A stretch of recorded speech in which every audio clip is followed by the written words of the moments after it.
¿Cómo están todos? Buenas tardes, buenas noches, lo que fuere.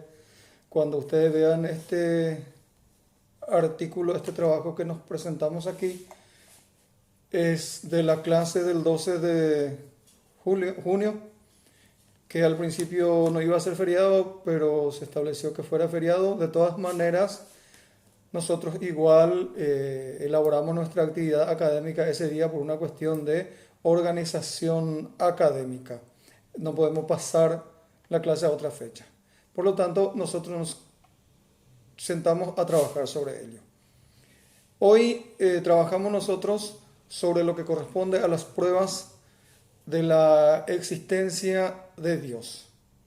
En la clase anterior habíamos trabajado sobre la existencia y el camino al acceso a Dios y habíamos visto entonces que hay una gran cantidad de demostraciones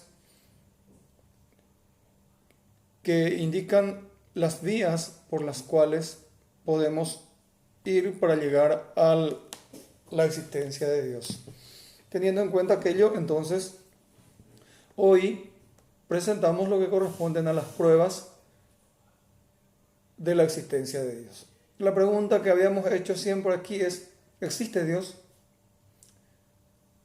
Y si existe ese Dios, ¿es el Dios que se nos presenta en el cristianismo, en el pensamiento judeocristiano, es decir, ese Dios único, todopoderoso, trinitario, ese Dios creador, dador de la vida, ese Dios amoroso y providente?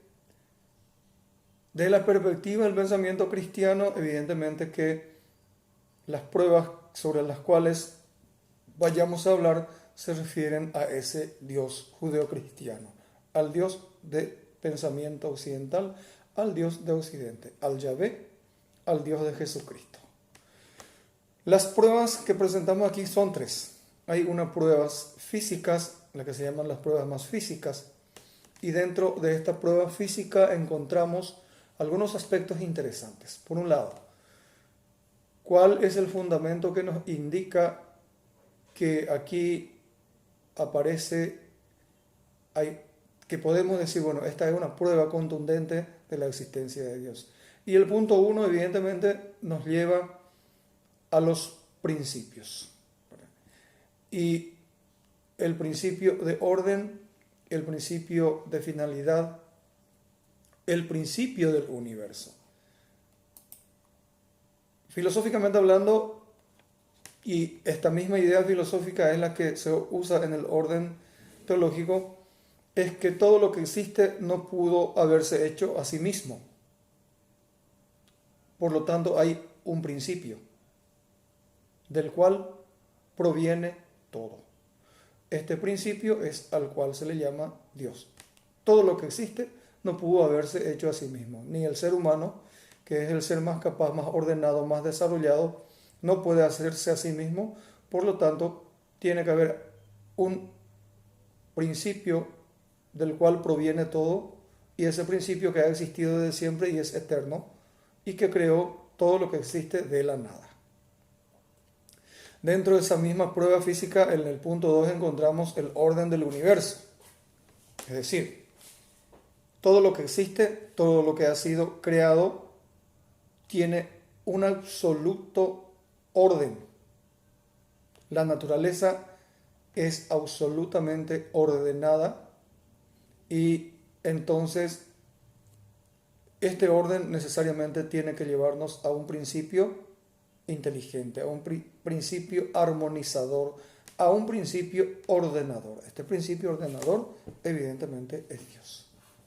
El tercer punto se refiere al finalismo de la naturaleza. ¿Qué implica este finalismo de la naturaleza? Entonces, este finalismo natural nos indica, nos demuestra con claridad, de manera eminente en todos los seres vivos, que nos indica la existencia. Es decir, todos los seres vivientes tienen un inicio y un fin. Y entonces,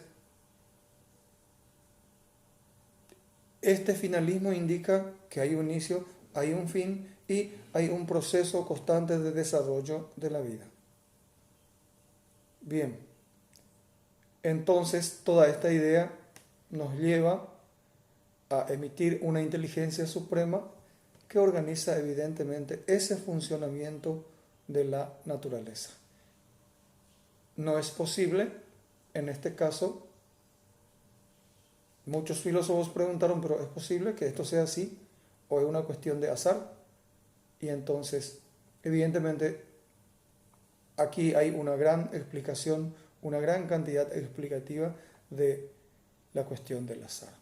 Y como ya habíamos dicho aquí, dentro del principio del finalismo, miramos el origen de la vida, miramos el proceso evolutivo de los vivientes en su conjunto, de todos los seres vivientes, y algo fundamental que ya mencioné en algún momento, lo que se refiere a la inteligencia humana, al desarrollo de la inteligencia humana.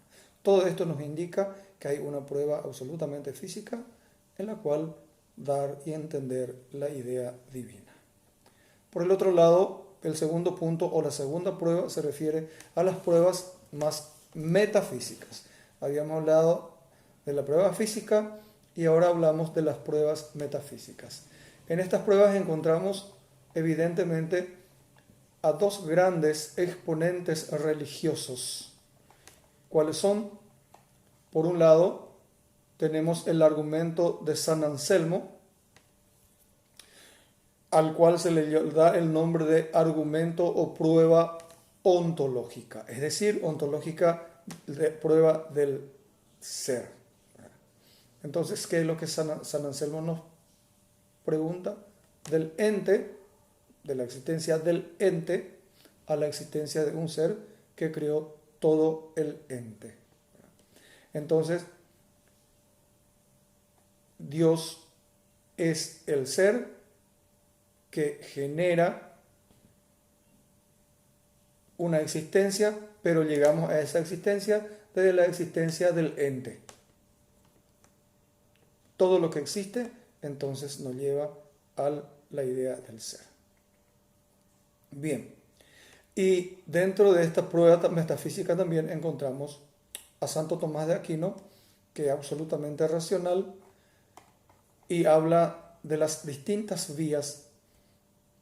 En realidad, las vías, que son 4, que nos indica también, nos lleva de los seres contingentes al ser más necesario. Entonces, primero encontramos en la primera vía del movimiento a un motor inmóvil, esto es evidentemente aristotélico, de una segunda vía de una causa primera a una causa segunda, o necesariamente hay una causa que somos nosotros, que somos la causa segunda, pero para que sea esta causa necesita de otra causa anterior a él, y esta causa anterior es, según Santo Tomás, es la idea de Dios. En la cuarta vía, Santo Tomás nos presenta lo que se refiere del ser necesario a los seres contingentes. Nosotros existimos, pero no somos necesarios. Somos seres contingentes. Pudimos haber no existido, pero ya existimos. Y nuestra existencia nos lleva necesariamente a un ser necesario que ha creado todo. Y por último, en la prueba de metafísica de Santo Tomás, la cuarta vía es del ser perfecto a los seres imperfectos, o viceversa. De lo imperfecto a un ser perfecto. Según Santo Tomás, en el ser humano hay la perfectibilidad. El ser humano tiende siempre a la perfección.